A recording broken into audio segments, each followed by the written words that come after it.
Muy buenas tardes. Les damos la más cordial bienvenida a esta mesa Desarrollo y Construcción de Ciudadanía en la Infancia, que se realiza en el marco del Seminario Internacional Pobreza Infantil, Políticas Públicas y Democracia. Este seminario, organizado por Equidad para la Infancia, CROP, la Facultad Latinoamericana de Ciencias Sociales, el Instituto de Investigaciones Jurídicas de la UNAM y el IFE, se ha desarrollado desde el día de ayer en las instalaciones de Flaxo. Hoy por la mañana también estuvieron los trabajos llevándose a cabo allá y tenemos el honor de contar con esta mesa aquí en el Instituto Federal Electoral, que da la más cordial bienvenida a los participantes en el seminario. Y pues me permito presentarles a los integrantes de la mesa, que son el doctor Alberto Minujín, quien es director de Equidad para la Infancia en América Latina. Está la licenciada María Nieves Rico, oficial principal de Asuntos Sociales de la División de Desarrollo Social de la CEPAL. Mónica González Contró, del Instituto de Investigaciones Jurídicas de la UNAM.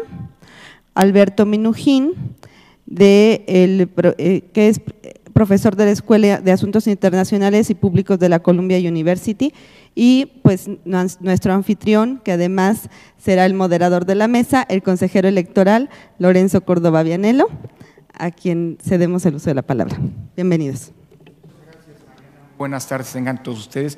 Doble agradecimiento a Mariana porque me has ahorrado la presentación. No quiero abusar. Los expertos en el tema que nos ocupa esta tarde son nuestros gentiles invitados, nuestros destacados invitados, así que me has ahorrado, Mariana, gracias, la presentación de sus currícula. Aquí tenía unas notas adicionales, pero creo que la verdad no vale la pena. No por una descortesía, sino simple y sencillamente para dejarles más tiempo en la reflexión, volver a presentarlos. La verdad quiero simple y sencillamente agradecer a Flaxo la posibilidad que nos ha permitido, digamos, en una ya larga serie de colaboraciones conjuntas que han venido a fortalecer el programa, digamos, de formación de ciudadanía, de educación cívica del Instituto Federal Electoral, la posibilidad de este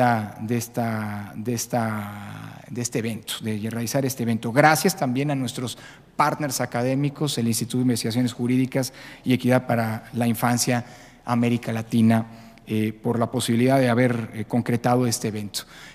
Sin más, le cedería el uso de la palabra hasta por 20 minutos a nuestros destacados panelistas y comenzaría, si me permiten, con Mónica González, joven vieja amiga, ¿no? La joven es ella, el viejo soy yo, no solamente del instituto y de un servidor, cosa que me honra muchísimo. Mónica, bienvenida y por favor. Muchísimas gracias, Lorenzo.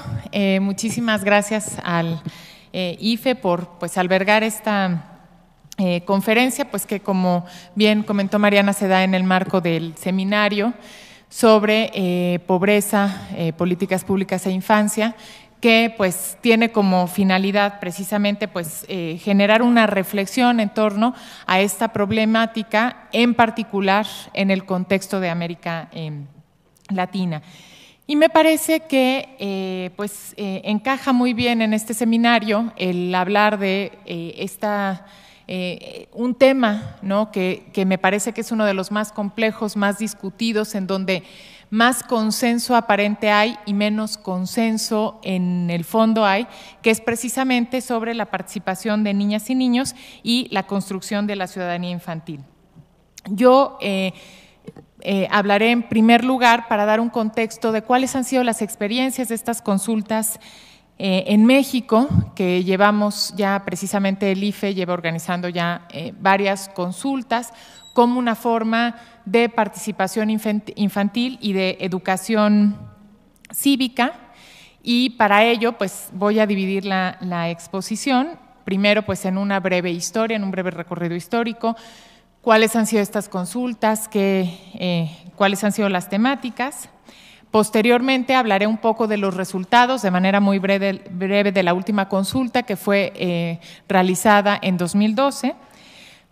Posteriormente pasaré a exponer brevemente también las observaciones que el Comité de los Derechos del Niño le ha hecho a México respecto precisamente de estos ejercicios de consulta, para finalmente cerrar con los retos que tenemos en relación con la ciudadanía infantil, los ejercicios de participación, y me parece que además es especialmente importante, y adelanto que pues uno de los retos principales lo tenemos a la puerta con la reforma constitucional que precisamente pues quita la atribución de educación cívica al IFE, y entonces tenemos aquí un problema importante porque pues resulta fundamental precisamente estas experiencias como ejercicios de participación y también como ejercicios de educación cívica.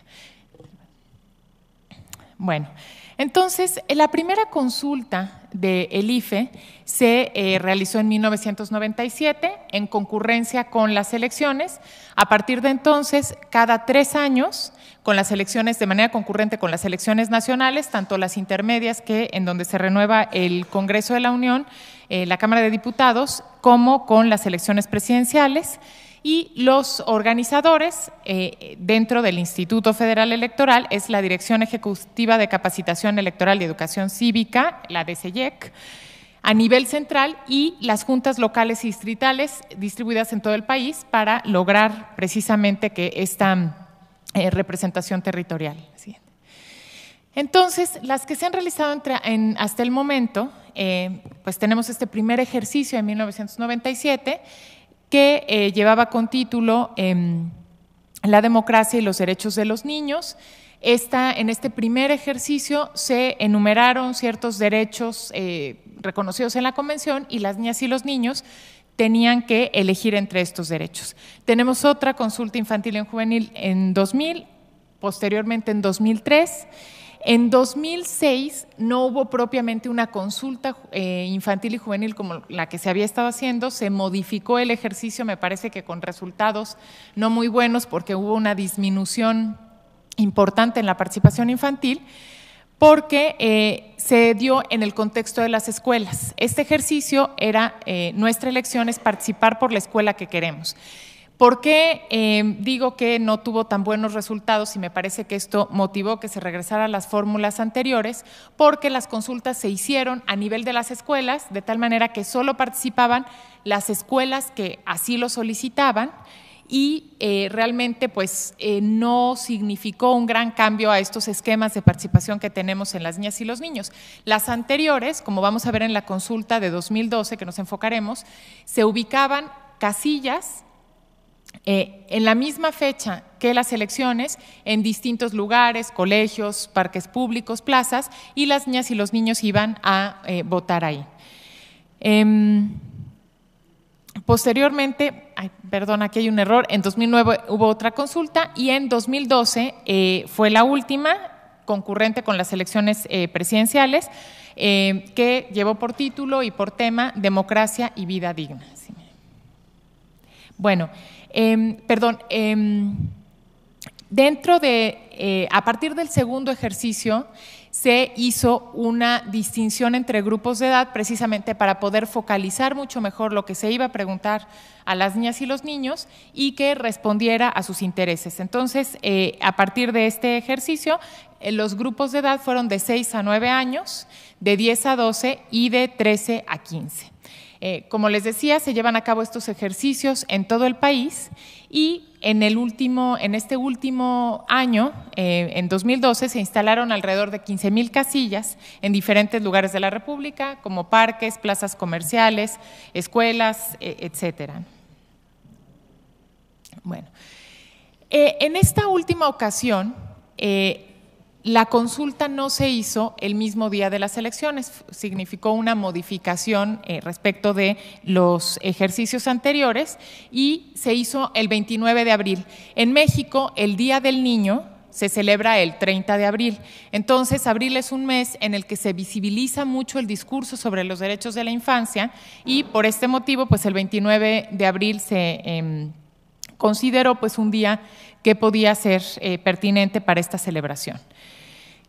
Bueno, participaron 20,000 ciudadanos voluntarios y hubo una participación de 2,491,361 niñas, niños y adolescentes y expresaron 2,256,532 su opinión a través de ciertas boletas en donde tenían que elegir distintas alternativas y expresar su opinión, y 234,829 niños lo hicieron elaborando un dibujo, evidentemente los niños más chicos, para representar el tema, cómo es el lugar donde vives, ¿no? Los niños que pues, eran más chicos y se les dificultaba hacer este ejercicio, porque quiero decirles pues, que era un ejercicio que requería de cierto tiempo, era una encuesta, digamos, relativamente larga, pero muy accesible en todos los sentidos a las niñas y los niños.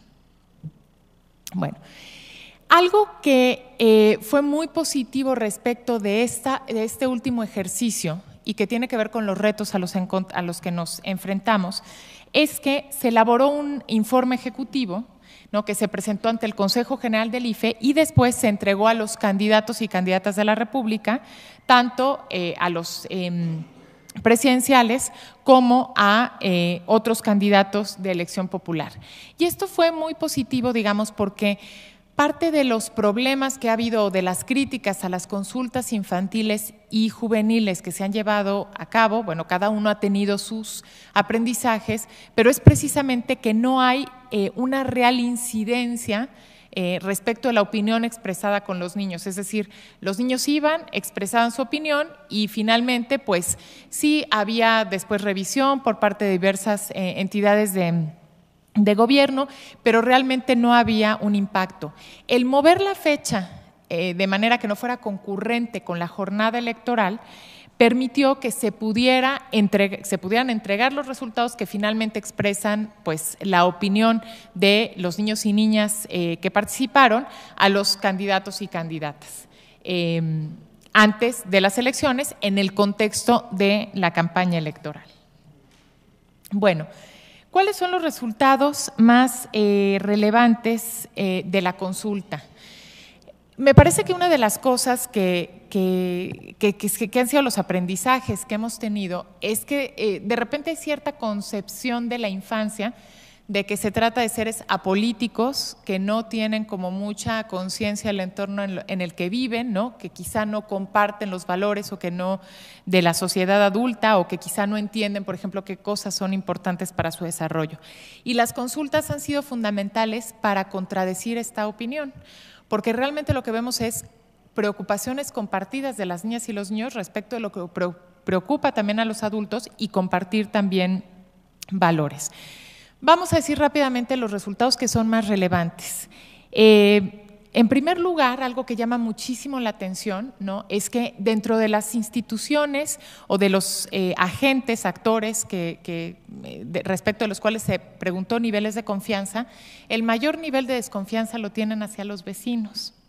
Y esto realmente pues, nos debe preocupar y nos muestra una descomposición del tejido social en México, porque confían desde luego, bueno, más en su familia, en sus maestros, incluso en la policía, pero hay un gran nivel de desconfianza en los vecinos. Otro dato preocupante es el alto índice de maltrato en casa, ¿no?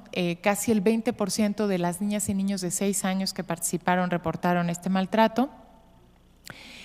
El 10.5% respondió afirmativamente a la pregunta sobre abuso sexual, que era, la pregunta era: yo siento que en mi casa tocan mi cuerpo y me piden que no lo cuente, lo cual también es realmente preocupante. También nos muestra un casi 20% de maltrato respecto de las maestras y los maestros en la familia, aquí, perdón, en el contexto escolar, y aquí también, bueno, malas condiciones en una gran cantidad de las respuestas en las escuelas en lo que se refiere a infraestructura. Este dato pues, nos muestra también algo que tiene que ver con los niveles de violencia que ha alcanzado el país. Es un dato importante. Cerca de la mitad de las niñas y los niños de 6 a 9 años señala que por donde vive hay gente que roba, frente al 24.6% en este grupo de edad afirma que por donde viven hay balaceras y muertos. que es casi un 25% o una cuarta parte que está manifestando esto de los niños en este rango de edad.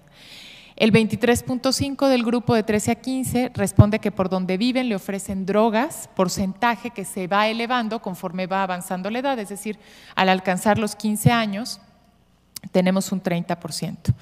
También en lo que se refiere a la invitación a formar parte de grupos delictivos, es mayor entre los hombres, pero fíjense ustedes los niveles, es 13.5% y las mujeres 7.8%. Aquí también es interesante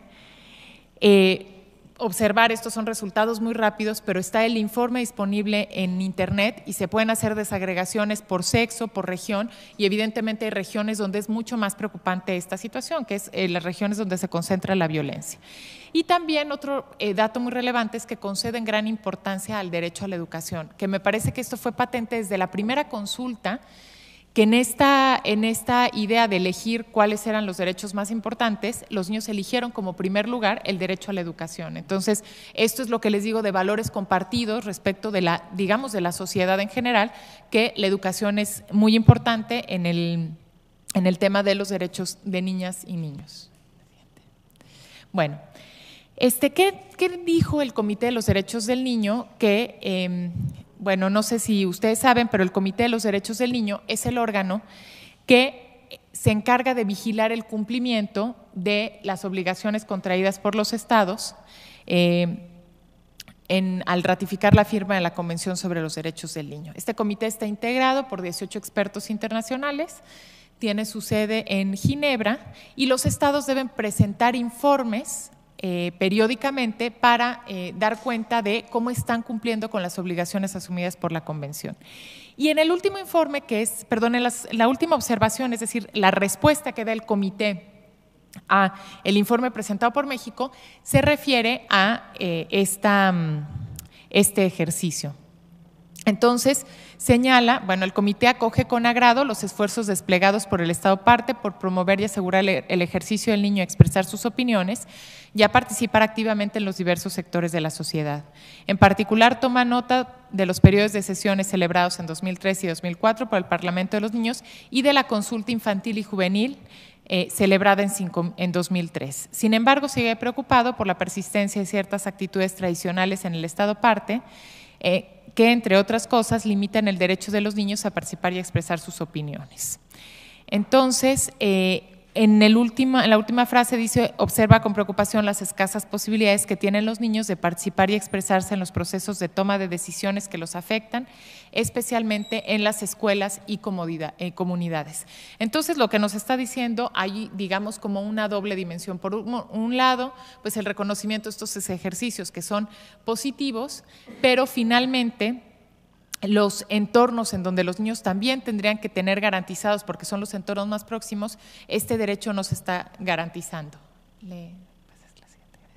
Bueno, y el comité recomienda al Estado mexicano pues que haga todos los esfuerzos por promover que en las familias se escuche a los niños. Bueno, habla también de las actuaciones judiciales, que me parece que en esto México ha trabajado de manera muy importante, porque aquí ha habido realmente un gran cambio. También reforzar las campañas nacionales de sensibilización para combatir estas actitudes de limitación del derecho a la participación.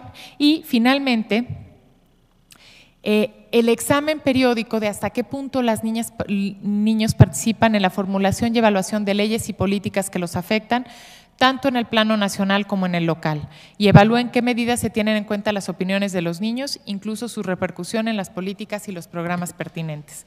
México acaba de presentar su informe con un tiempo considerable de rechazo, y me parece que, salvo en el ámbito judicial, no hemos observado grandes progresos en este sentido, ¿no?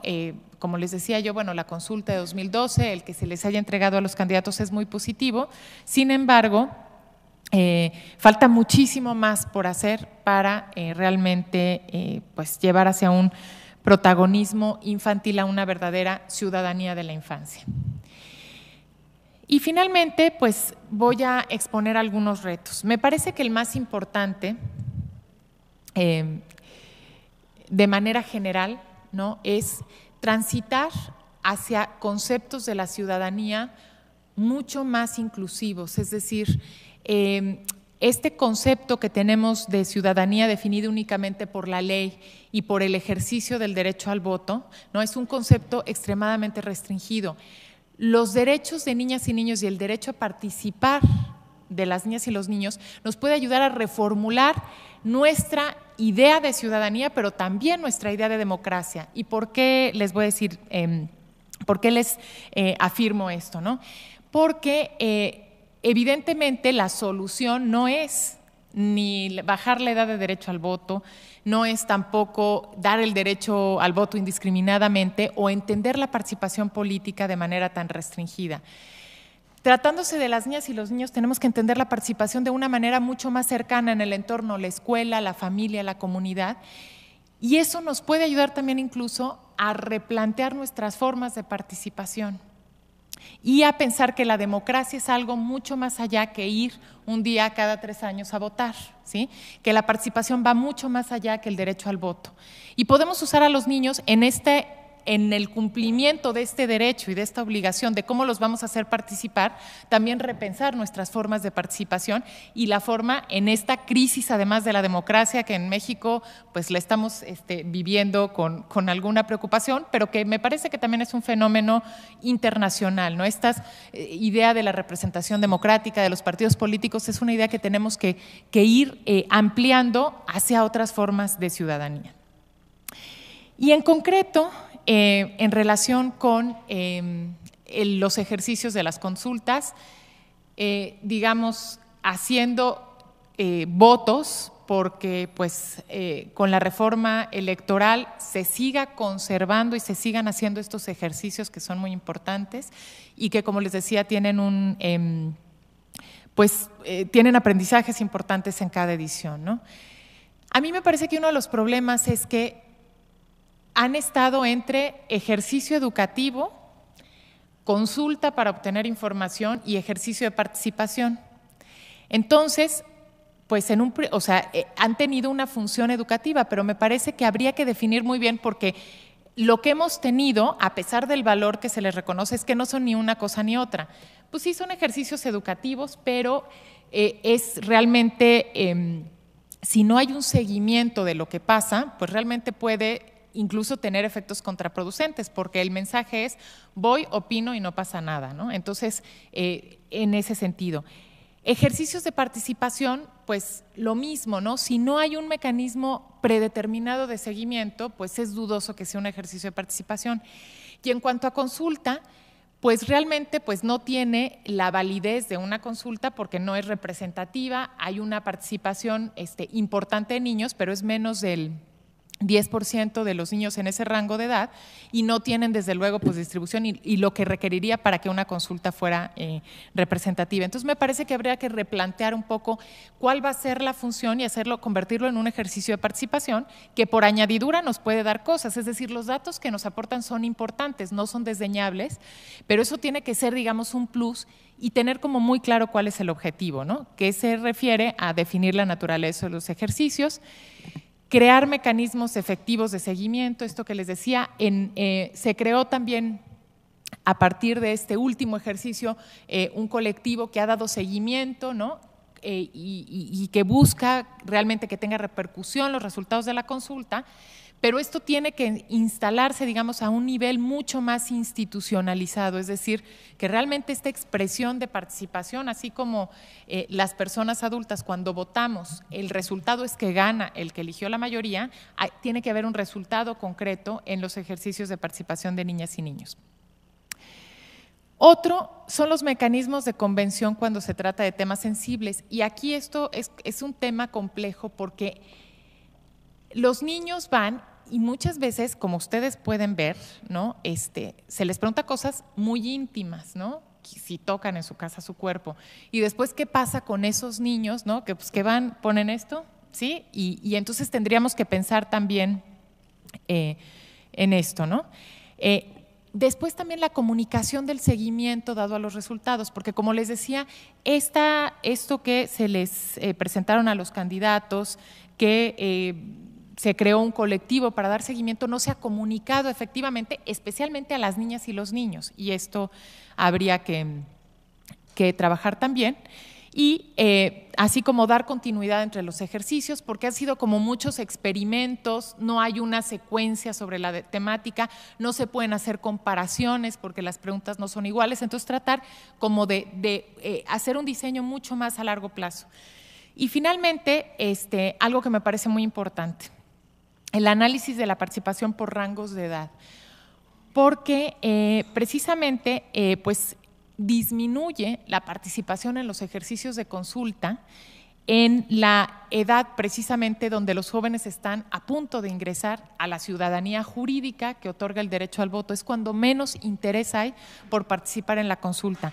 Y esto también ocurre como, digamos, está ya también visto que las niñas y los niños generalmente están muy politizados y en la adolescencia disminuye el interés por la política y esto se refleja claramente en la consulta. Entonces, poder diseñar una estrategia de tal manera que sean ejercicios de participación infantil que tengan su importancia, pero que también nos sirvan para que en el momento en el que se adquiera la ciudadanía jurídica y el derecho al voto, los adolescentes sigan conservando ese interés en la política que se pierde y no sabemos por qué a lo largo del tiempo. Pues me parece importantísimo pues realmente concebir a la ciudadanía como parte de los derechos de niñas y niños, no derechos de segunda, no derechos programáticos, sino derechos que hoy tenemos que hacer efectivos y que implican precisamente el cumplimiento de obligaciones derivadas de la Convención sobre los Derechos del Niño y el reconocimiento de su dignidad como personas. Muchísimas gracias.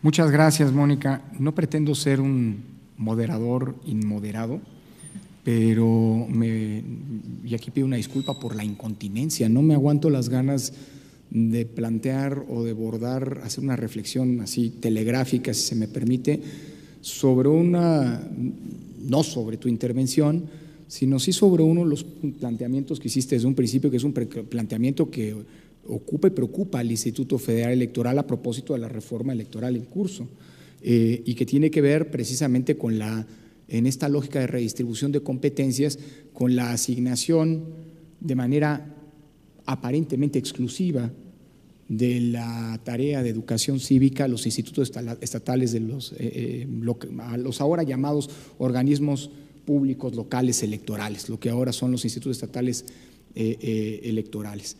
Y creo que justamente uno de las líneas de acción, de los planteamientos que hemos desde el Instituto Federal Electoral venido haciendo es precisamente en tono con esa preocupación la necesidad de que a través de la legislación secundaria no se contradiga lo que dice la Constitución en el sentido de que los órganos locales deben ser articuladores de los programas, de los proyectos de educación cívica, los instrumentadores de estos, pero sí colocar al Instituto Nacional Electoral en una lógica de diseñador y articulador de estrategias de Estado, de políticas de Estado. Creo que uno de los temas en los que podríamos eventualmente converger como criterio es que en México, a pesar de lo mucho que hemos hecho y a pesar de que las últimas consultas se han inscrito la última consulta en concreto se ha inscrito en una estrategia ya de mediano plazo, de mediano aliento, de educación cívica instrumentada por el Instituto Federal Electoral,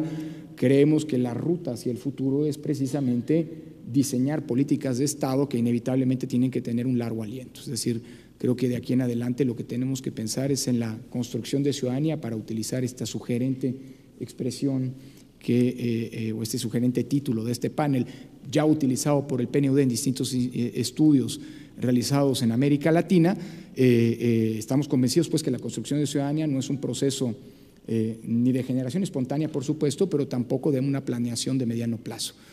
Creemos pues que el Instituto Nacional Electoral ahora tendría que ser o que tener entre sus roles precisamente esta lógica de contribuir o de incidir, de proponer incluso políticas de Estado en materia de educación cívica de largo plazo que sirvan para articular, eso sí, el trabajo de múltiples instituciones, incluyendo los órganos electorales estatales. El peor escenario, bajo esta lógica que entiendo es una preocupación compartida, es la pulverización de las estrategias de educación cívica, en donde cada entidad acaba planteándose su propio proyecto, su propio programa o no, sin ningún tipo de coordinación con los demás.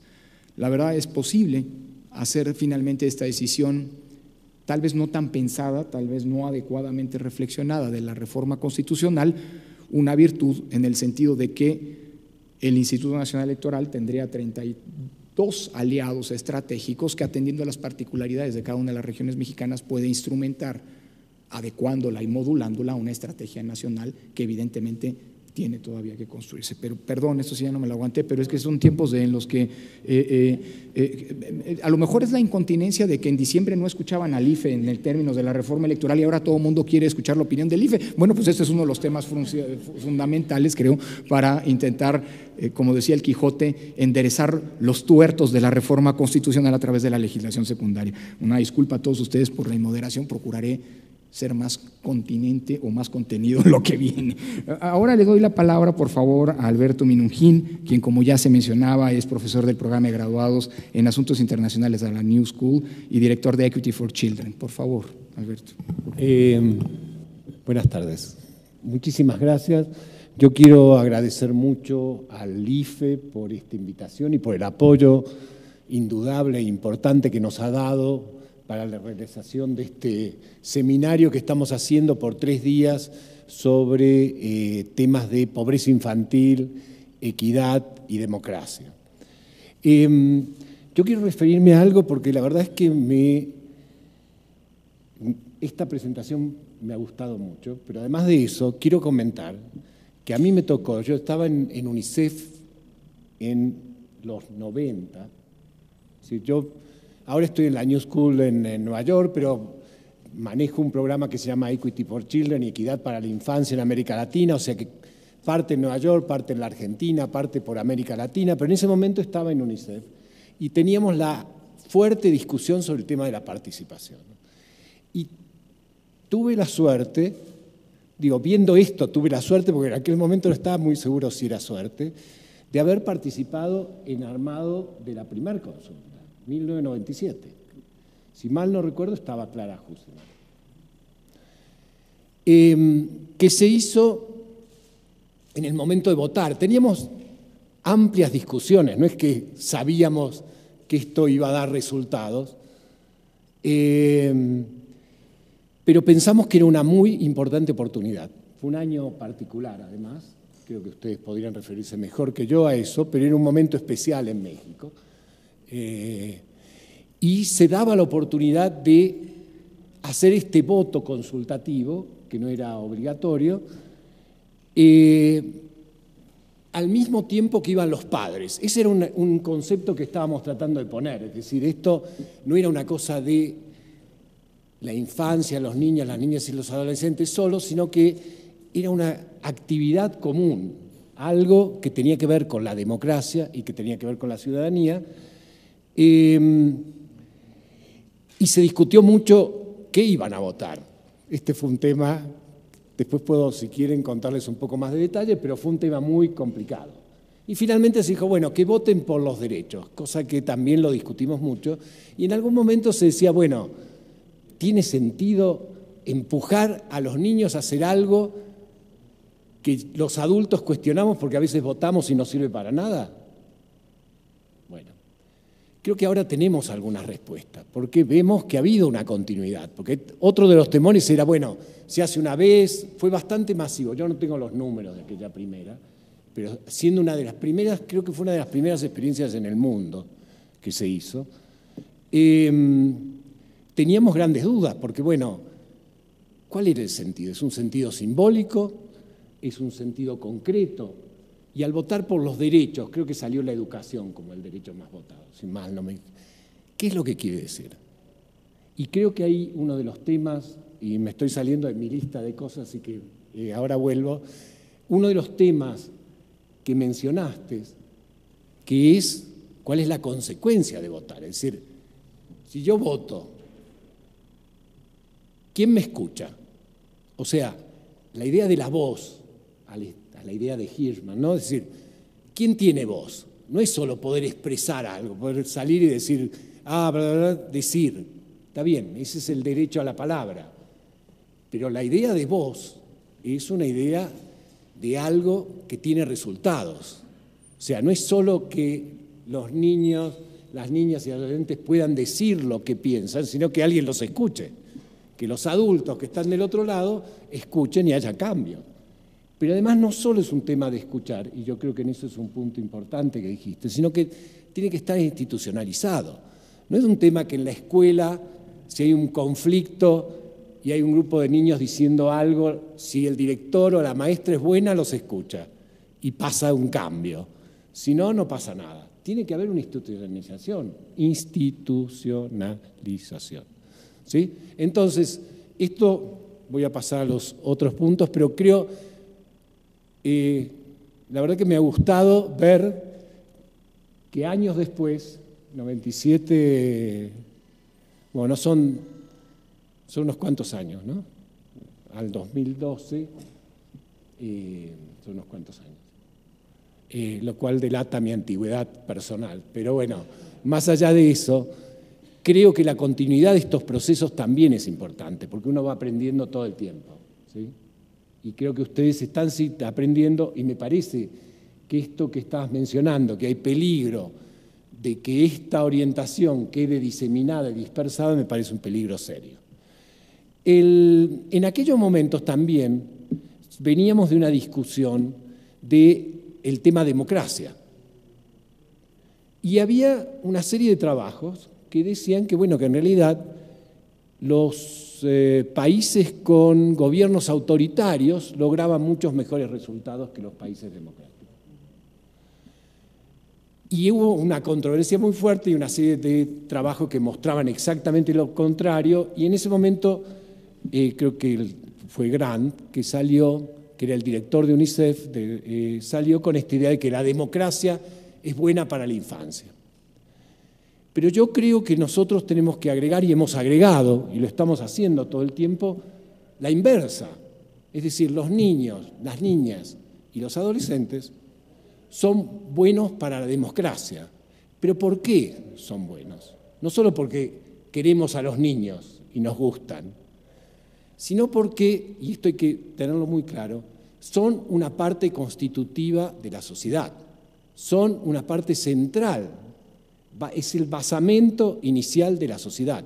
No es un tránsito a ser adultos y que entonces queremos darles elementos para que trabajen bien más grandes. Son un elemento constitutivo y por eso son una parte central de la democracia y son una parte central de la sociedad. Entonces, la democracia, en realidad, en el día de ayer, en la apertura, el director de Flaxo, Francisco Valdés, nos decía, bueno, la democracia es de los males el mejor que conocemos, ¿no? Como manejo. Pero si la democracia no resuelve problemas estructurales, los problemas más serios que tenemos, bueno, ¿a dónde nos está llevando? Y en eso el tema de la pobreza infantil, por eso quiero ir a este tema, es un tema central. Es decir, la violación de derechos, las dificultades, los temas que aparecen por la enorme cantidad de niños, niñas y adolescentes que tienen que lograr sobrevivir y ser alguien en medio de las situaciones más difíciles de pobreza, se cuentan por millones. Los cálculos que se han hecho a nivel mundial implican que más de la mitad de los niños, niñas y adolescentes sufren por alguna deprivación, tomando esto desde un enfoque de derechos, es decir, lo que queremos es que salir de la pobreza implica que podamos cumplir con los derechos, que sean accesibles, que sean exigibles, todos los derechos humanos y los derechos que están en la Convención. Y eso implica eliminar la pobreza infantil y la pobreza en general, pero la pobreza infantil como un elemento central de la clave de la reproducción de la pobreza, y también eliminar las desigualdades, las enormes brechas de desigualdades, porque si algo ha pasado en estos últimos 15, 20 años es el enorme crecimiento global de la brecha entre el 1% más rico. Hay una serie de trabajos, acaba de salir un trabajo de Oxfam que es fantástico porque muestra que el ingreso que tiene el 1% es la misma cantidad del 48% de la población que está más abajo, ¿sí? O sea, 1% contra, yo no me acuerdo cuántos billones, pero son muchos billones de habitantes. Y eso lo ven, no quiero referirme a países en concreto, pero algunos de los países de Latinoamérica tienen la gente más rica del mundo, ¿sí? Y esto da una contradicción que ha ido avanzando, y eso implica no solo desigualdades horizontales en temas de ingresos, sino pensar también en todos los temas de discriminación, lo que se llaman desigualdades horizontales, es decir, grupos similares, pero uno está discriminado y el otro no. Niños, niñas, pero también los indígenas, también los que viven en una región versus los que viven en otra. Entonces, estos primeros comienzos de la infancia son los que marcan el desarrollo hacia adelante, y la sociedad que estamos formando, si queremos una sociedad democrática, tiene que dar espacio y posibilidades a todos estos niños que en realidad no las están teniendo, niños, niñas y adolescentes.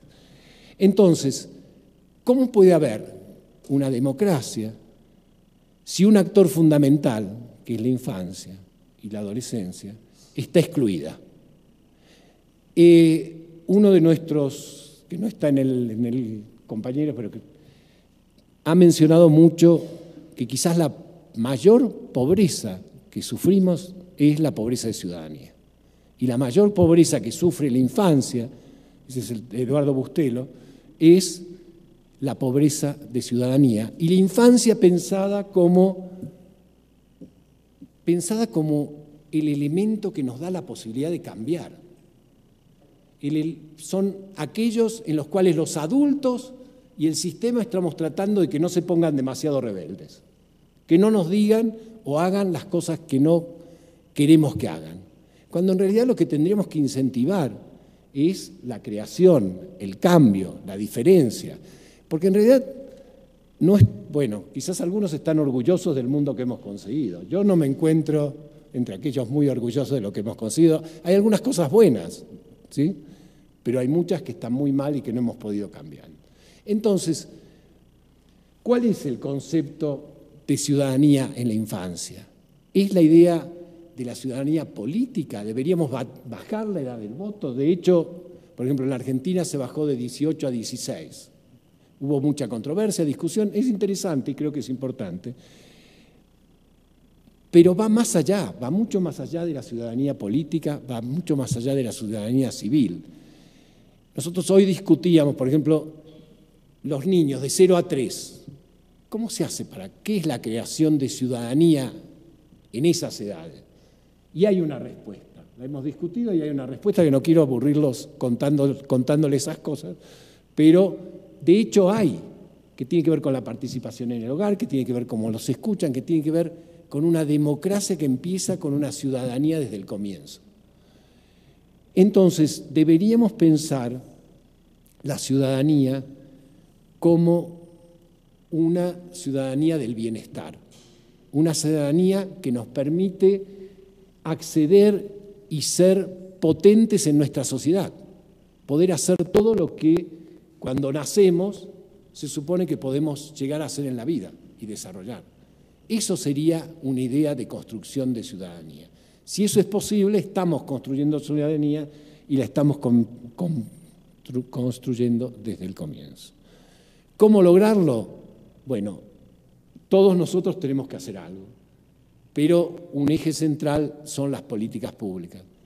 Y un eje central es que esas políticas públicas tomen varios temas que son importantísimos. Ante todo, el tema de la redistribución, ¿sí? Si el ingreso, los bienes, los servicios, la riqueza, el poder no está distribuido equitativamente, o con cierto nivel de equidad, no pidamos equitativo, pidamos cierto nivel, va a ser muy difícil que podamos avanzar demasiado. La otra es el reconocimiento de las diferencias. Somos todos diferentes, pero tenemos todas y todas posibilidades de hacer lo que queremos. Y finalmente el otro tema que se está discutiendo es el de la representación, de qué manera sí llevamos adelante las cosas que queremos hacer. Entonces, hay muchas preguntas que nos están surgiendo y que están surgiendo en este seminario y que tienen que ver con si las políticas que estamos viendo y que estamos implementando alcanzan para hacer esto. O en realidad habría que hacer un replanteo de muchas de las cosas que estamos pensando.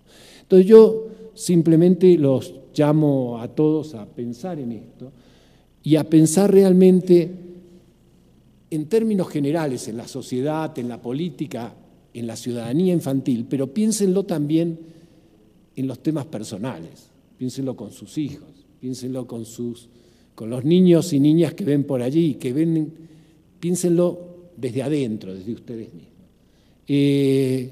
Esto es lo que quiero tratar de transmitirle, que esto implica un cambio, no solo un cambio en las políticas, pero también un cambio en la actitud personal de uno mismo. Muchas gracias.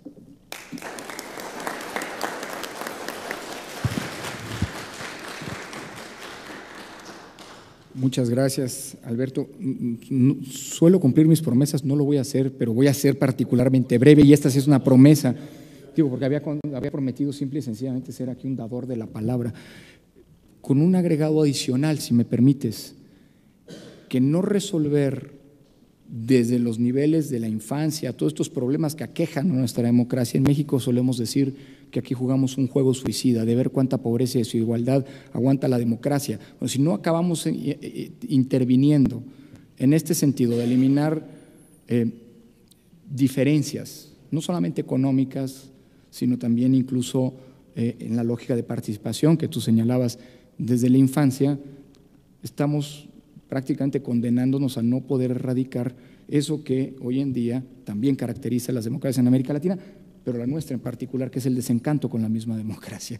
Es decir, si no arrancamos también entendiendo la construcción de ciudadanía desde la infancia misma, pues el desencanto con la democracia simple y sencillamente seguirá reproduciéndose. En la próxima voy a ser todavía más breve. Doy ahora, si me permiten, la palabra, no, gracias, al contrario, doy ahora la palabra a María Nieves, que como también ya se mencionaba, es oficial principal de Asuntos Sociales de la División de Desarrollo Social de la CEPAL, con sede en Santiago de Chile. Por favor, Nieves. Muchísimas gracias, Lorenzo. Buenas tardes a todas y a todos. Yo necesito agradecer a los organizadores del Seminario Internacional Pobreza Infantil, Políticas Públicas y Democracia por permitirme estar aquí con ustedes y sobre todo agradecer al Instituto Federal Electoral porque me parece fantástico estar acá. ¿Ah? Realmente uno ha leído cosas del instituto, lo ha seguido, lo ha escuchado y entonces, bueno, no conocía este lugar y me parece muy bueno estar en este espacio. Y en este espacio compartir con ustedes un trabajo que estamos haciendo ya hace unos años en la Comisión Económica para América Latina y el Caribe de su sede de Santiago de Chile, sobre medición de pobreza infantil desde un enfoque de derechos.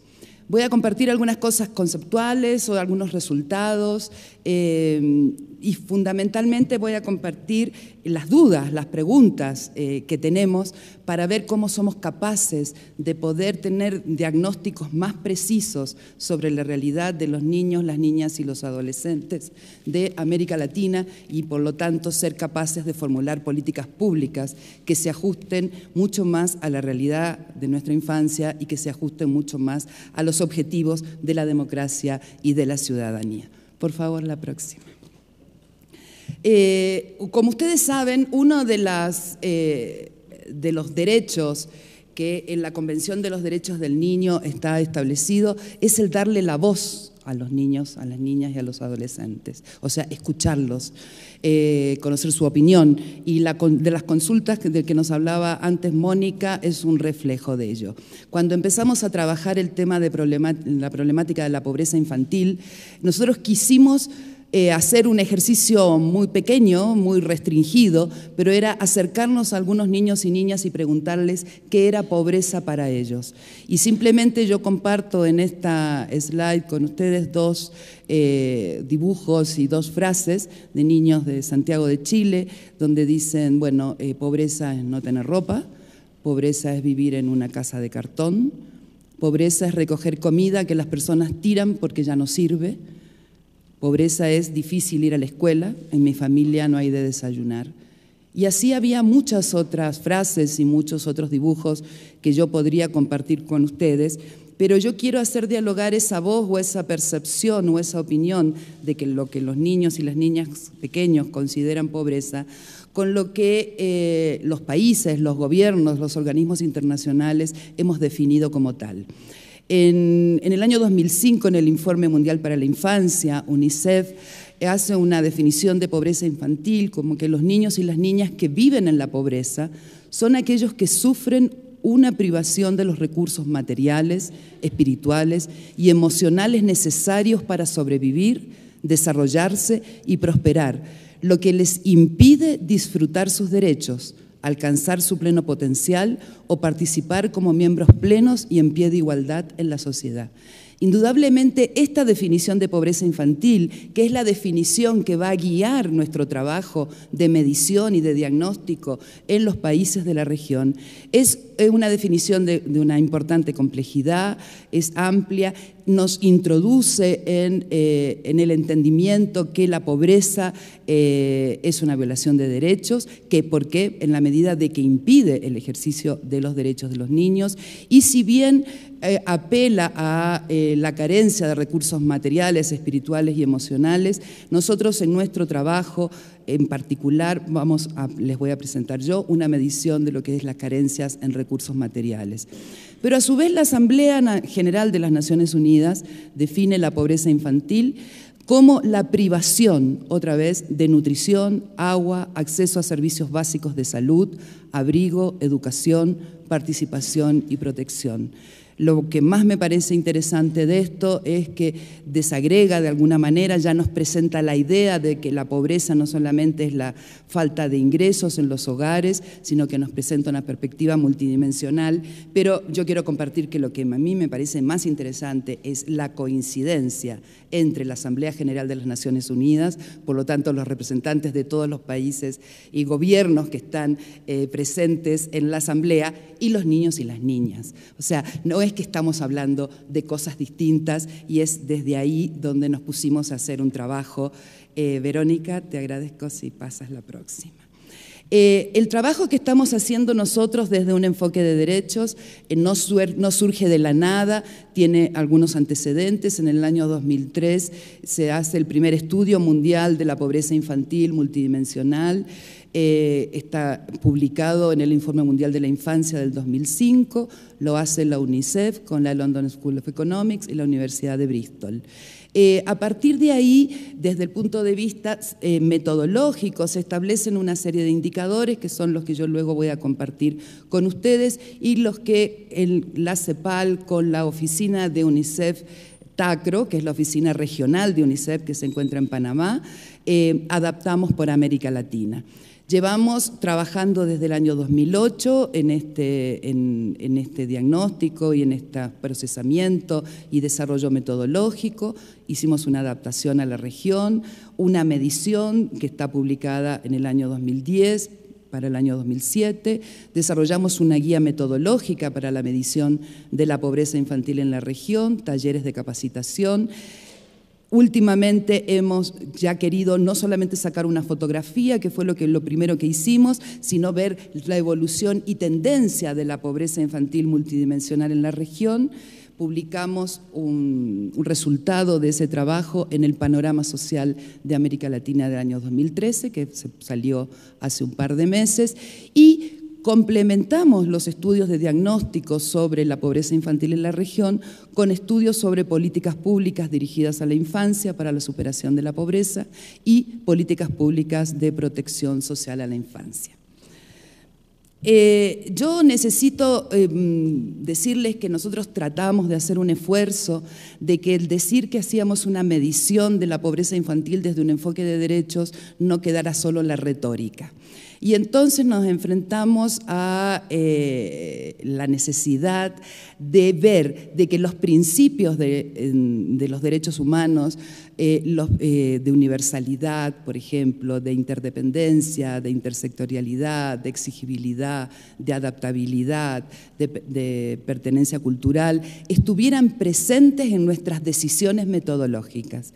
Y esto no ha sido, y les decía yo que quería compartir con ustedes algunas de nuestras preguntas y algunas de nuestras dudas, porque no ha sido fácil, no ha sido fácil porque en cierta medida nos alejamos de la tradición que la propia institución, o sea que la propia CEPAL tiene de medición de la pobreza para la América Latina y el Caribe, que es una tradición, por una parte, de medición de pobreza monetaria, o sea, de ingresos por los hogares, y por el otro lado, una medición por necesidades básicas insatisfechas.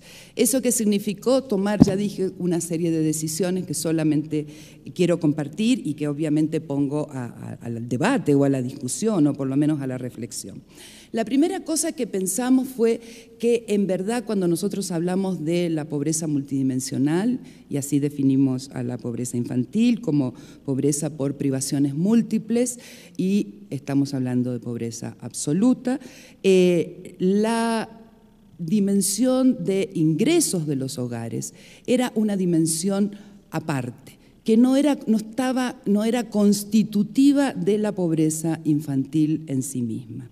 Esto no significaba, como ya les dije, por una parte alejarnos de una tradición metodológica, teórica que teníamos en la institución, pero lo que nos llevó entonces a tratar de hacer un esfuerzo de hacer dialogar ambas metodologías. Y ahora voy a compartir con ustedes qué resultado nos da eso. Por el otro lado, los indicadores que había desarrollado la UNICEF con la Universidad de Bristol eran indicadores para el estudio mundial y por lo tanto que tenían que ser compartidos por todos los países del mundo. Entonces nosotros hicimos un esfuerzo de la adaptación a la región, la adaptación a América Latina de estos indicadores de Bristol, siguiendo el principio de pertinencia sociocultural del ejercicio del derecho. En este caso, pensando que la forma en cómo se ejerce los derechos a la nutrición, a una vivienda digna, al agua potable, al saneamiento, a la educación y a la información en América Latina y cómo se expresa eso, no solamente a través de los servicios, sino a través de distintas materialidades, no tenía por qué coincidir, por ejemplo, con lo que sucede en África, de hecho no coincide, o en Asia o en otras partes del mundo.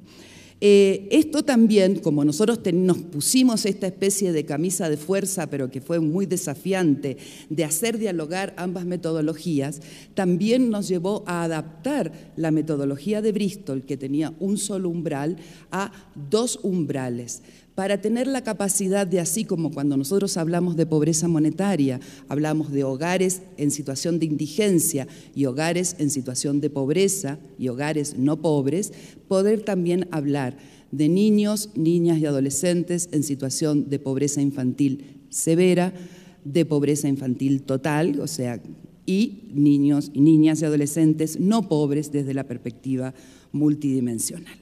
Ahora, todos nosotros sabemos que los derechos humanos, el principio de universalidad es central. O sea, que eso significa que todos y cada uno de nosotros tenemos los mismos derechos. Y por lo tanto, todos y todas los niños y las niñas y los adolescentes tienen los mismos derechos, sea cual sea la situación en la que ellos se encuentran. Sea cual sea el hogar donde vivan, sea cual sean, si viven en lugares urbanos o rurales. Y esto también nos llevó a separarnos de la tradición de medición nuestra para decir que el umbral era el mismo, por ejemplo, en zonas urbanas y rurales. Porque uno se podría preguntar, bueno, pero resulta que no es así. Bueno, no es así porque la realidad de las zonas rurales en América Latina, uno le pondría una restricción al derecho mucho mayor, pero la pregunta es, si yo soy un niño o una niña rural, ¿no importa que no tenga agua potable? Si soy urbano sí importa y mucho. y tengo una privación y la violación de un derecho. Bueno, entonces esto otra vez nos lleva a hacer consideraciones de carácter nacional y ya digo, utilizando el mismo umbral. Todas cosas muy discutibles, pero sumamente yo creo que interesantes. Por el otro lado, dada la indivisibilidad de los derechos, que es otro principio de los derechos humanos, en general, cuando se habla para identificar quién es un niño o una niña pobre, o quién es un pobre, una persona pobre, se suelen hacer distintas decisiones. Es decir, bueno, un pobre es aquella persona que tiene 2 o más carencias, ¿no? A partir de 2 empieza a ser pobre. O un pobre es una persona que se encuentra en una situación debajo de una línea de pobreza X, o una persona que no alcanza a los $2 diarios, por ejemplo.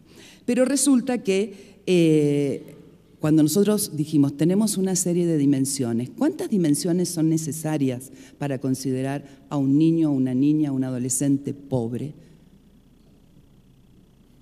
¿Cuántas? Y ahí empezamos a ver, y entonces la pregunta era, ¿cuál de esas cuántas dejamos fuera? Y entonces, desde un enfoque de derechos, está la posición, yo diría, radical, de decir, con una privación, con la violación de un derecho, un niño o una niña es pobre desde la perspectiva, ya digo, multidimensional que nosotros estamos trabajando. Esto, ya digo, indudablemente, por una parte, había muchas personas que nos decían esa decisión va a tener consecuencias con una sobreestimación de la pobreza infantil. Van a encontrar, o sea, porque si no, todos los niños van a ser pobres. Y después les voy a mostrar yo qué sucede con esto. También la pregunta es, no solamente porque no es solamente con un derecho ya violado o una privación ya se considera pobre, sino porque ¿quién me va a decir a mí cuál es el derecho más importante? Por lo menos yo no voy a ser quien. Desde un enfoque de derechos humanos, yo no puedo decir que el derecho a la educación es menos o más importante que el derecho al agua potable. O no puedo decir, entonces si me violaron el derecho o tengo una privación en el derecho a la educación o en el derecho al agua potable, soy menos pobre que uno que tiene privación en otro ámbito. Y entonces eso también contribuyó a esta especie de decisión, ya digo, radical, que tiene consecuencias metodológicas y que luego tiene consecuencias en la medición. Y luego, la otra cosa que sí pudimos ver era que con los indicadores que estábamos utilizando, con esta adaptación del trabajo que se había hecho desde la Universidad de Bristol, teníamos la capacidad de medir la evolución a través del tiempo y por lo tanto tendríamos una especie de capacidad también de poder hacer un seguimiento del ejercicio de derechos en la medida de ver la realización progresiva, que es otro principio de los derechos humanos. La próxima. Como se darán cuenta, el tema no es fácil, es muy entretenido y sobre todo lo que hace es nos abre una serie de consultas y de preguntas. No los voy a aburrir con los aspectos metodológicos propiamente tales, pero bueno, en esta diapositiva aquí yo les muestro que tomamos por un lado el enfoque o método de las privaciones múltiples, del que les venía hablando, el enfoque monetario y hacemos dialogar ambos enfoques. La próxima. Aquí es difícil de leer, pero solamente es para decirles, cuando nosotros hablamos de pobreza infantil, construimos un índice que tienen contemplada estas dimensiones que son en el área de nutrición, de saneamiento, de acceso al agua potable, saneamiento, que es conexión a sistemas de alcantarillado, vivienda, educación e información. Nosotros, como forma parte de nuestro trabajo, necesitábamos tener estudios de carácter comparable y para ello necesitábamos también de fuentes de información que sean comparables. Como al mismo tiempo queríamos hacer este diálogo con el método de ingresos, las encuestas de hogares de cada uno de los países de la región, que hay en todos los países de la región, eran lo que nos permitía tratar de hacer un diagnóstico de la pobreza infantil en la región de carácter comparable. Entonces, en primer lugar, usamos las encuestas de hogares, pero resulta que las encuestas de hogares nos preguntan sobre todo y no tenemos información sobre la nutrición. Y ahí acudimos a las encuestas de demografía y salud, que son las DHS, y las MICS, que son las encuestas que lleva a cabo UNICEF. Al mismo tiempo, en muchas de las tradiciones de medición, cuando uno establece los umbrales o dice, a ver, ¿cómo vamos a establecer quién es más o menos pobre o cuál es la severidad? Si esa pobreza, esa privación es severa o moderada. Y ahí, después de largas discusiones, de recoger lo que estaba en la literatura, fuimos también a lo que se hace en cada uno de los países, en consultas con las oficinas nacionales de UNICEF y, por supuesto, con las oficinas nacionales de la CEPAL y las oficinas subregionales. Fuimos construyendo lo que consideramos umbrales moderados y severos de privación en cada una de estas dimensiones que nos iban a permitir determinar si había niños, niñas y adolescentes en situación de pobreza extrema o en pobreza total, de acuerdo a lo que está consensuado, podríamos decir, en cierta medida dentro de la comunidad de políticas públicas y de medición de la pobreza. Quiero que ustedes miren, sí, la última columna donde hablo de unidad de análisis, porque ahí ustedes pueden ver que en algunos casos tenemos como unidad de análisis los propios niños y niñas y en otros casos los hogares. Y esto es otro debate. La próxima. Me voy a los resultados. Ahí ustedes tienen un gráfico que muestra en el lado izquierdo los resultados de la pobreza infantil multidimensional y en el lado derecho los resultados de la pobreza por ingreso de los hogares. Me parece sumamente, esto es para la última información que tenemos, alrededor del 2011, y entendemos que en la región, estamos hablando de 17 países para los cuales hay información, aproximadamente 70 millones y medio de niños, niñas y adolescentes están en situación de pobreza, lo que representa el 40.5%. Y de estos niños, 28.3 millones de ellos están en situación de pobreza extrema, o sea, 1 de cada 6, lo que representa el 16%. Lo interesante es que si ustedes se fijan en las barras superiores, en ambos casos, desde el punto de vista de la medición a nivel regional, los resultados de la medición multidimensional y de los resultados de la medición por ingresos no difieren sustancialmente, lo que nos alivió de una manera tremenda, porque nos diría que no estaríamos necesariamente sobreestimando cuando hacemos una aproximación por privaciones. Cuando analizamos país por país, yo estoy segura que ustedes ya encontraron México, sí encontramos diferencias más pronunciadas entre la medición por multidimensional y la medición por ingresos. La próxima, por favor. Ahora, ¿qué es lo que pasó en la última década? Que nos interesa ver cómo ha evolucionado la pobreza infantil. Y entonces nos fuimos a hacer un diagnóstico para el 2000, y la actualidad. Y ahí nos dimos cuenta que por el índice de pobreza infantil hay un descenso en la década en la región, entre el 2000 y el 2011, un descenso que nos muestra y que refleja en cierta medida una voluntad política expresada a partir de políticas públicas concretas que ha llevado a que haya menos niños, niñas y adolescentes que se encuentren privados en algunas de las dimensiones consideradas en el índice. La reducción, eso sí, en la pobreza extrema es menor que en la pobreza total. Y esto nos está llevando o nos apela a que hay núcleos duros, ¿no es cierto?, cuando hablamos de pobreza severa, y que a lo mejor nuestras políticas públicas, más allá de pensar en ser focalizadas, tendrían que estar pensadas o dirigidas para que en el marco de políticas universales estén preocupadas de poder soltar esos nudos de pobreza extrema. La próxima.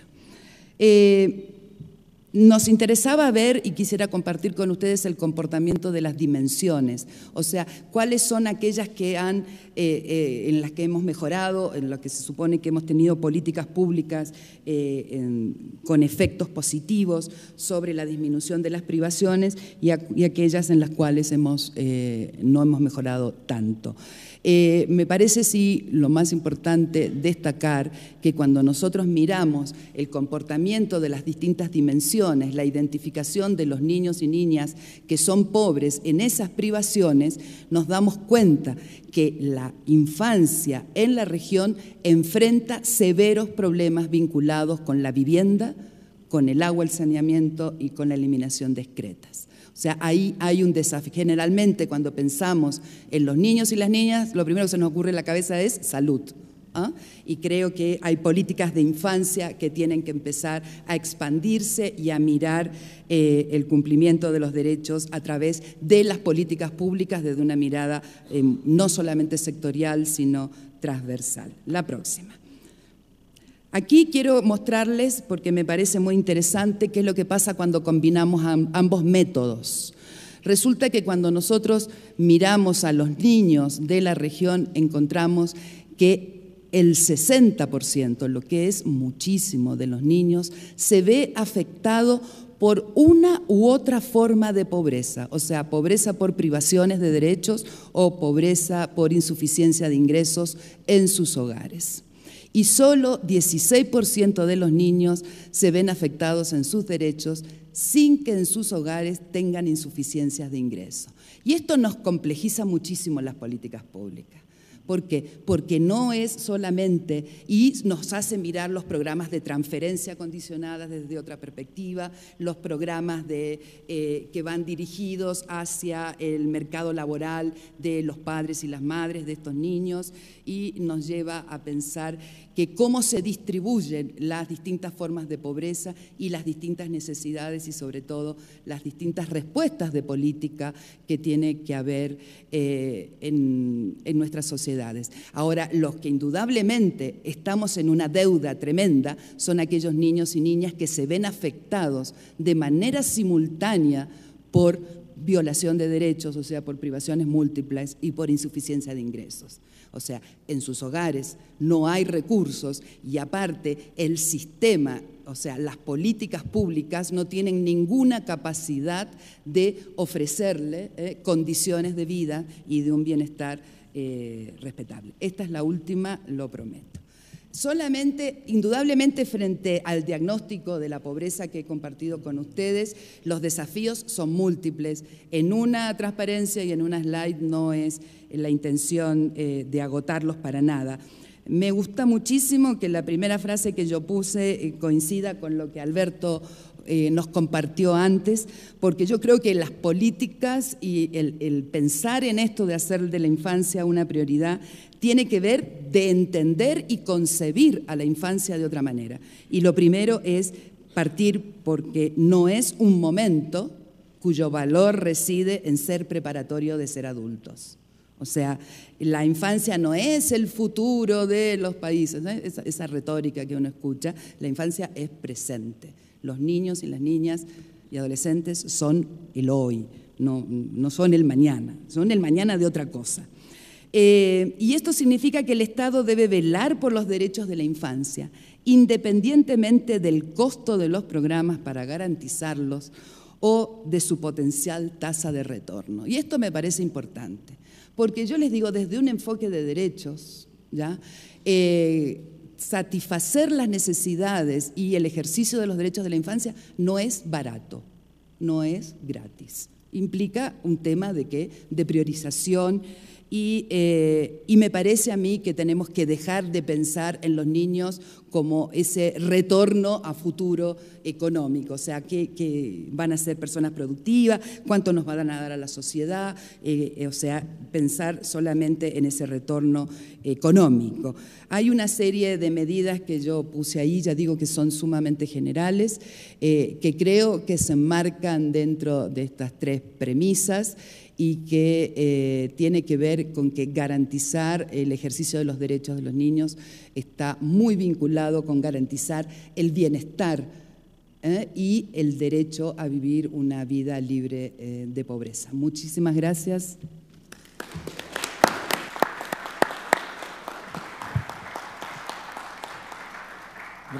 Gracias Nieves por estas reflexiones, lo cual nos hace en un instituto dedicado a la dimensión electoral de la democracia, pero por supuesto, como decíamos, con atribuciones para potenciar y encabezar, digamos, los ejercicios de educación cívica, que la democracia sí, sin duda, tiene una dimensión esencial que es electoral, pero que el ejercicio pleno de esa dimensión no pasa solo por los derechos, por la garantía de los derechos políticos, sino que el efectivo ejercicio de estos derechos depende de la satisfacción y del cumplimiento de otros derechos, los derechos que podríamos, utilizando alguna expresión, asumir como las condiciones y las precondiciones de la democracia.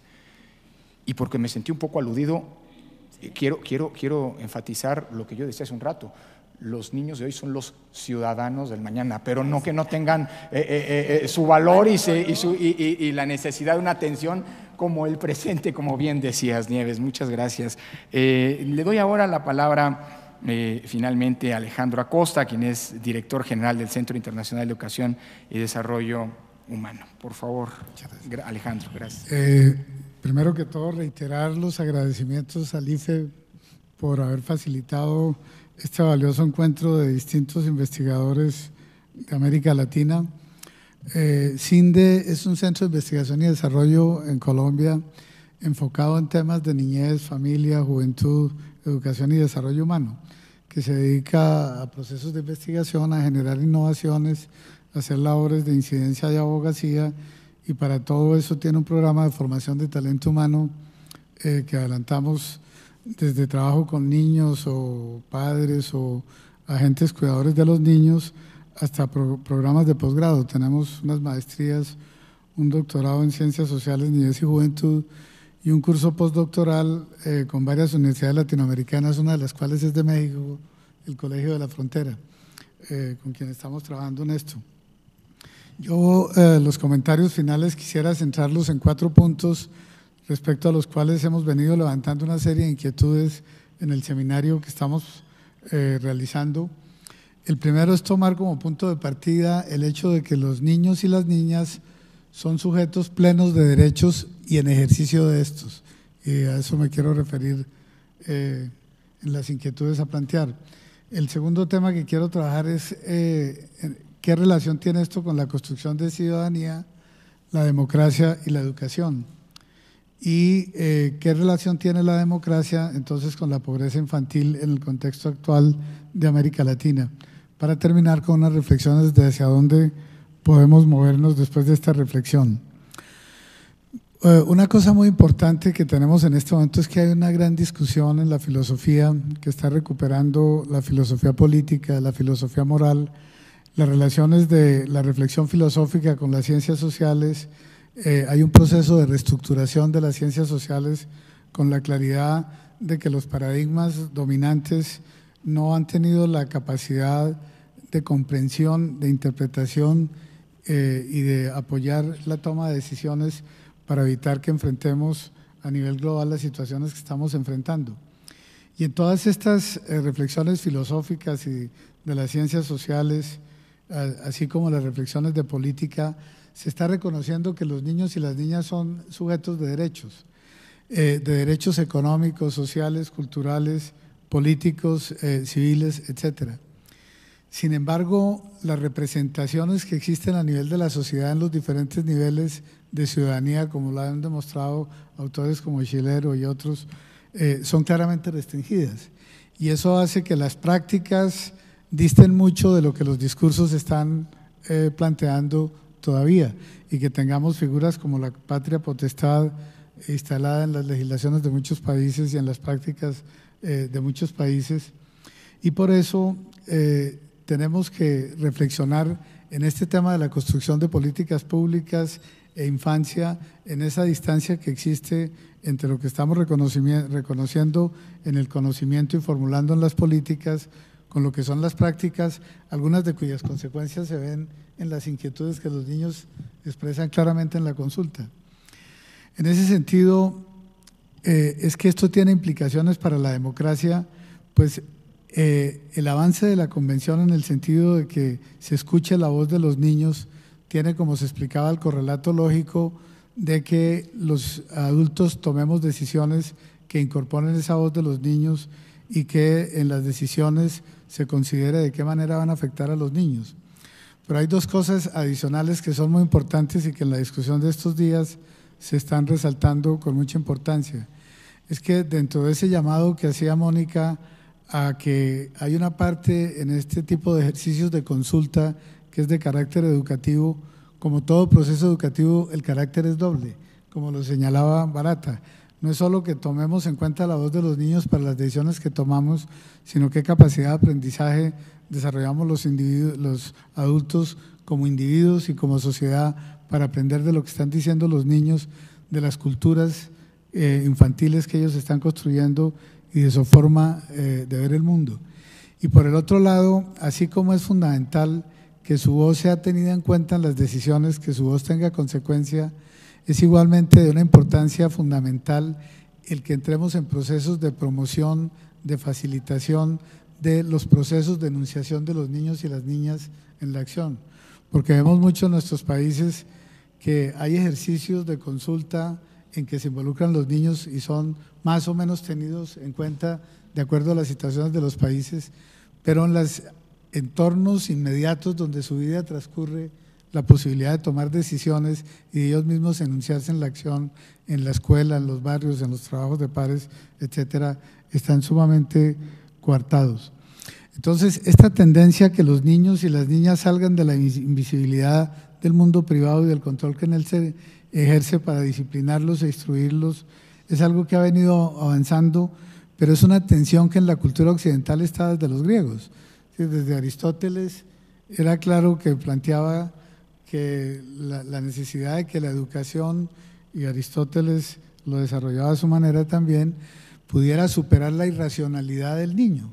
El niño era entonces, en Aristóteles, un proyecto de adulto que solo podía llegar con la edad de la mayoría a convertirse en un son politicón, mientras tanto era propiedad del pater, que sí era un sujeto político. Y esto es lo que vino a superar un poco en el tiempo moderno la constitución de la ciudad, que es la ciudad es para reconocer que todos somos distintos y que por lo tanto la igualdad solo se puede dar en el mundo de la política, y la ciudad se construye precisamente para que los diferentes podamos vivir en igualdad de condiciones. Y esto cambió ya el concepto del niño como propiedad de alguien, del pater familia, para el niño como un sujeto que no es propiedad de nadie, pero era incapaz de ejercer las conductas que se requerían en la sociedad del momento y por lo tanto sujeto de protección y de guía. Y la revolución industrial, al poner a los niños en el espacio público por la vía de su participación en la economía,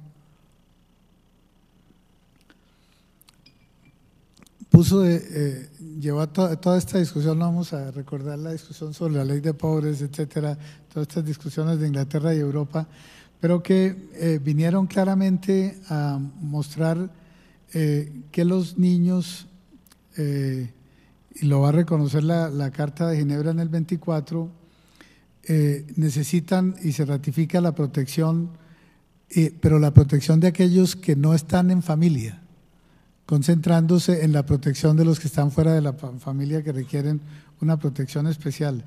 Entonces aquí hay un trasfondo ontológico, hay un trasfondo que es ético, tanto en el naturalismo como en el contractualismo, que parte de que el niño no es un sujeto que pueda garantizar su desempeño como ciudadano, y eso es lo que ha quedado una serie de representaciones e imágenes que entonces, ¿cómo podemos lograr romper estas barreras éticas y ontológicas para el ejercicio de la ciudadanía en los niños y las niñas? ¿Cómo hacer, como se ha apelado aquí en la mesa, a que se reconozca que los niños encarnan la democracia? ¿Y en qué sentido encarnan y reencarnan, construyen y reconstruyen democracia, y cómo lograr que desde esta posición los niños y las niñas interpelen el mundo adulto. Estas preguntas nos llevan a reflexionar entonces la relación entre los niños como sujetos de derechos y la democracia, además de la representación, como también se ha mencionado aquí en la mesa. Y al respecto, como señalaba al inicio, el punto de partida de este comentario es que si son ciudadanos y no un devenir de adultos, y por lo tanto tienen una identidad diferente a la de los adultos, lo que hay es un ejercicio progresivo de los derechos que también se ha remarcado, como ustedes lo han visto, pero partiendo que son sujetos de derechos y que por tanto, más que el ejercicio del poder de los adultos sobre ellos, se necesita el estímulo, la educación y el acompañamiento en el logro de la autonomía. Y eso es lo que me lleva al segundo comentario de entonces cómo hay una relación en la construcción de ciudadanía entre democracia y educación. Y aquí me apoyo en Guillermo Hoyos, un filósofo colombiano muy conocido en América Latina que desapareció el año pasado, cuando señala que no podemos hablar de la democracia sin asociarla a la educación para la libertad y para el ejercicio de los derechos. Pues, y esto es muy importante en un momento como este en el cual la opinión pública está tan angustiada por la forma en que diversas situaciones de inseguridad que también se recogían los niños en la consulta afectan su vida cotidiana, pero que también las industrias culturales están magnificando, en especial cuando se trata de niños o adolescentes o jóvenes en conflicto con la ley penal o en situaciones de violencia. Y entonces lo que se está recurriendo es a medidas llamadas pragmáticas, bien sea para bajar la edad de imputabilidad o aumentar las penas.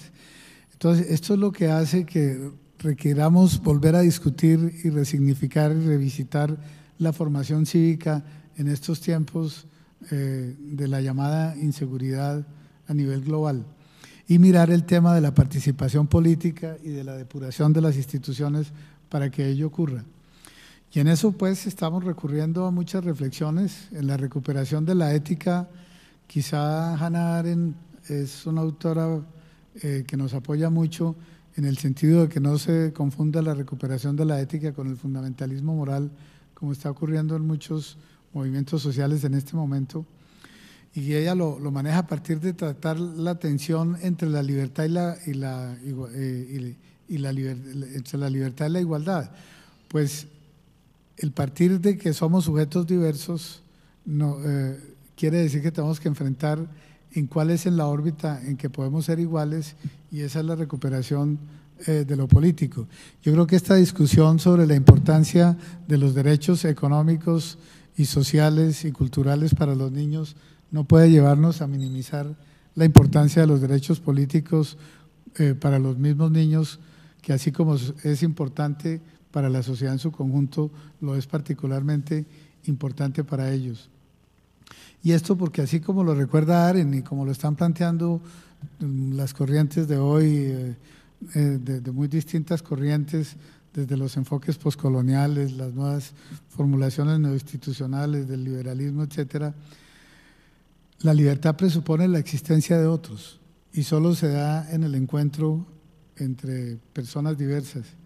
Y es en este encuentro, en el espacio público, guiados por principios éticos, donde los ciudadanos pueden concertar las leyes y los derechos que les permiten reconocerse unos a otros. Y sin esto la democracia no es posible, y no es posible porque no se logra la participación activa de los ciudadanos, y esto es lo que lleva a las instituciones a languidecer. Y yo creo que esto sigue siendo completamente válido hoy, y es un tema polémico, y creo que estamos en esas discusiones. Necesitamos el debate público para promover el ejercicio de valores diferentes al individualismo extremo, de la satisfacción solo de la utilidad particular del sujeto, de esa lógica alienante y devastadora de la racionalidad instrumental, y desarrollar un sentido de la práctica de la democracia en referencia con los problemas de la ciudadanía contemporánea. En este sentido es que se requiere la educación entendida más allá de la escolaridad y como base para la formación cívica, con base en una pedagogía que potencie el reconocimiento de la diversidad, de la diferencia, los valore al tiempo que valorice también la comunicación y la construcción de acuerdos entre los diversos, tanto los considerados no iguales como los excluidos, y esto para que se genere la movilización, la indignación necesaria para que haya la movilización que permita llevarlos a la práctica, y esto es la participación. Por eso, como ha sido materia de discusión en el seminario que estamos llevando a cabo, esto no lo puede hacer solo la educación, desconociendo las condiciones estructurales y contextuales que condicionan sus posibilidades. Y por ello el tercer comentario sobre las relaciones entre pobreza infantil y democracia.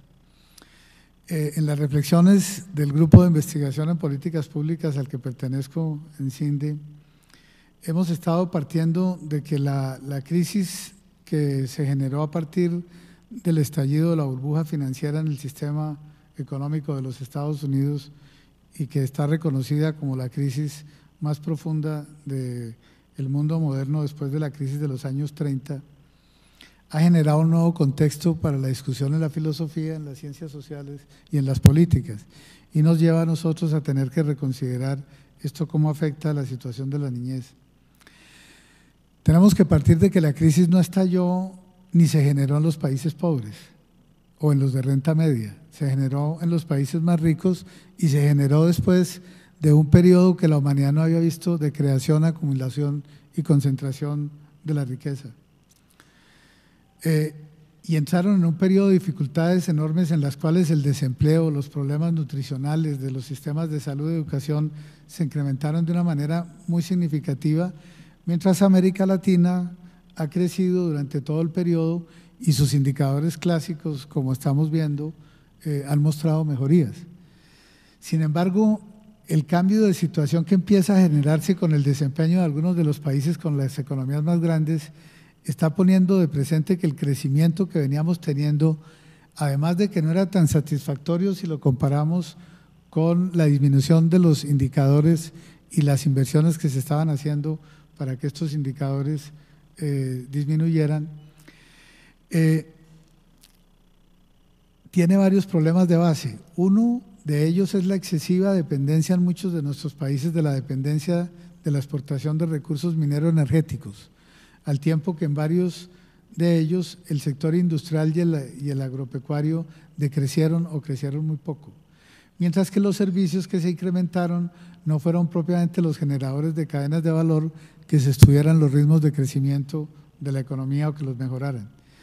Situación que se agrava con los impactos tenidos en los países que asumieron el modelo del consenso de Washington u otros modelos que no han funcionado suficientemente y cuyas consecuencias se unen a las de ese patrón de crecimiento para generar las dificultades que empiezan a proyectarse en el inmediato futuro de la región y las que probablemente van a intensificarse por los mecanismos con los cuales la economía mundial está transfiriendo algunas de las consecuencias de las crisis en los países ricos a nuestros países.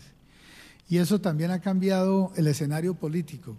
Como ha señalado Boaventura dos Santos y otros pensadores, los exfuncionarios de Goldman Sachs, convertidos en presidentes o primeros ministros de países europeos o directores de algunas de sus instituciones claves, han visto cómo les son robadas, además de sus salarios, pensiones, servicios de salud y educación, los espacios para la acción democrática. Con base en las experiencias vividas y el conocimiento ganado en crisis como las tenidas por los países más ricos en los 70 y el posterior estallido de la crisis de la deuda en los 80 de América Latina, es claro que dichas crisis y sus consecuencias, así como las de las políticas que se implementan para ajustar las economías, afectan proporcionalmente más a lo social y dentro de ello a las mujeres y a los niños. La ocurrencia de las crisis de los países ricos, el proceso vivido por los nuestros y la situación que empieza a configurarse, están llevando, como decía al inicio de este apartado, a reconfigurar el escenario académico y político para la discusión sobre la pobreza y sobre la niñez. ¿Es la pobreza consecuencia de atributos desafortunados de los sujetos o es una producción social que se reconfigura y reproduce según las políticas con que el Estado actúe? ¿El tema de la niñez tiene que ver con su supervivencia o tiene que ver con su carácter de sujeto titular de derechos en ejercicio de ellos? Y por tanto, ¿cómo se cruzan la pobreza y la desigualdad con la infancia y la adolescencia? ¿A dónde nos están llevando reflexiones de este tipo?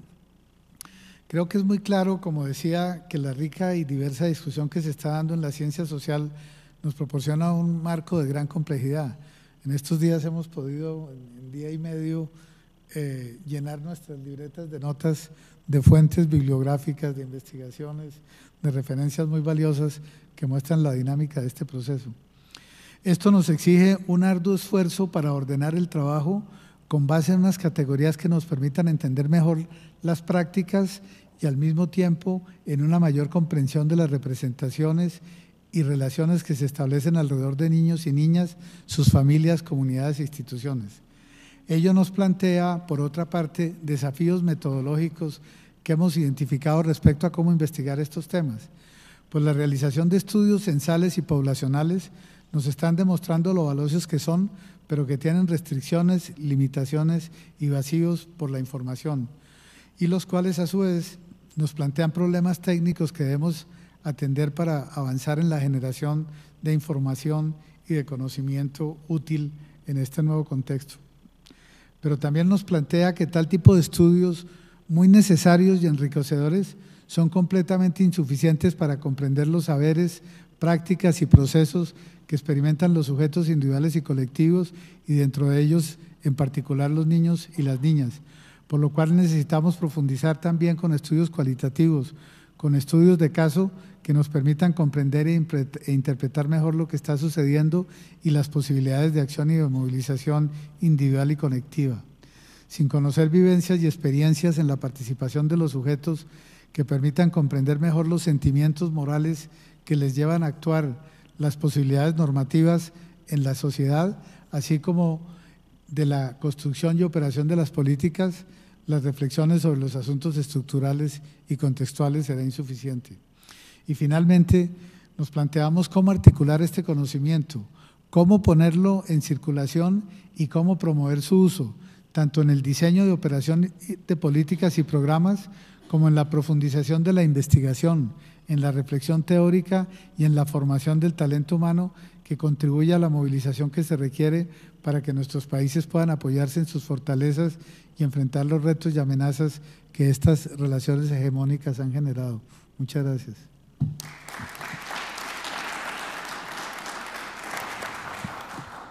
Muchas gracias, Alejandro.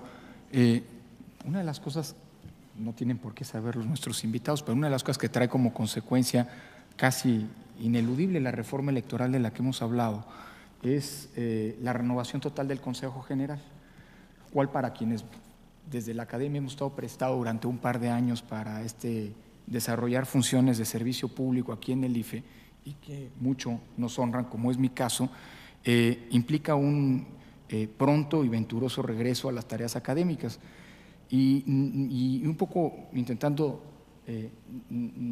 romper el óxido que suele la función burocrática o la función pública meter en la cabeza, digamos, en el engranaje mental de quienes nos hemos dedicado toda la vida a la academia, e intentando romper poco de este óxido. No puedo aguantarme las ganas de hacer un par de comentarios muy breves, telegráficos si quiere, pero de evocación, digamos, clásica a partir de tu intervención, de la teoría política clásica. A propósito de lo que comentabas al inicio de tu intervención, Alejandro, en este intento bien logrado de redefinición del niño, del infante, en este código, digamos, de formación de ciudadanía democrática, centrado precisamente en la potenciación de la autonomía del propio niño. Y aquí, perdón, la reminiscencia o la referencia de Tocqueville, en el sentido que la mejor escuela de democracia es precisamente la práctica de la vida democrática. Creo que, no sé si Tocqueville estaba pensando en el niño, evidentemente no, creo que en el siglo XIX tenían códigos mentales un poco más anquilosados de los que todavía hoy prevalecen, pero parafraseando a Tocqueville, creo que la mejor escuela de democracia es precisamente que los niños participen en los procesos de toma de decisiones lo cual inevitablemente fortalece su autonomía en el sentido de lo que tú mencionabas. Y ya que mencionabas a Aristóteles, creo que el desafío hoy en día, cuando Aristóteles mencionaba o hablaba de los niños, los mencionaba también hablando de las relaciones de poder en la lógica de las relaciones paternales, aquellas en donde los niños simple y sencillamente se beneficiaban, decía él, pero del mandato que caía del padre. Creo que el gran desafío hoy en día, parafraseando a Aristóteles, es convertir al niño como actor, como sujeto pasivo de la relación de poder paternal en un sujeto activo de una relación de aquello que Aristóteles decía poder político, en el entendido de que tendrá un rol en ese rol de ciudadano después de los 18 años, pero si no empezamos a construir ciudadanía desde antes, simple y sencillamente estaremos reproduciendo los esquemas aquí de hace 25 años del niño como mero receptor de mandatos. No sé si abusé en este sentido, pero digámoslo así, es tu culpa porque has detonado con tus reflexiones conceptuales este breve comentario. No es cierto, al contrario. Tenemos un breve tiempo para eventualmente un par de preguntas de alguno de los asistentes, y de no ser así, algún breve comentario de parte de los panelistas, si quisieran en algún momento cerrar. Y de no ser así, pues entonces creo que estamos en el tiempo justo para la cena que nos espera a todos. Muchas gracias, Mónica, Alejandro, Nieves, Alberto, por la participación. Gracias a todos ustedes y de nuevo gracias a las sesiones organizadoras. Les recuerdo solamente que la cita en este tercer día de labores en el contexto del seminario es para el día de mañana a las 9 de la mañana en la sede Flaxo, con la continuación de la mesa Pobreza, Políticas Públicas y Desigualdad Infantil, Experiencias Latinoamericanas. Gracias y buenas noches.